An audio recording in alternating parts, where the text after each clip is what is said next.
منصور من شوية كده مطلع فيديو بعد ما الزمالك اتغلب النهارده من النادي الأهلي في كرة السلة. الجمهور شتمه. طلع بيقول لهم: أنا بعد قلة الأدب اللي أنا شفتها منكم النهارده دي، أنا غلطان إني كنت بديكوا خيار مع الوجبات. أنا المفروض كنت أحط لكم الوجبات دي في حتة تانية.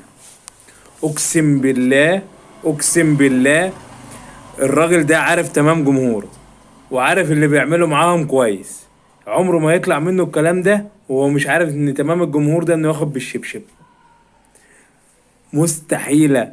مستحيلة، مفيش حد بيطلع يقول كده، يعني مستحيل. يعني هتحط لهم الخيارة فين يا اسطى؟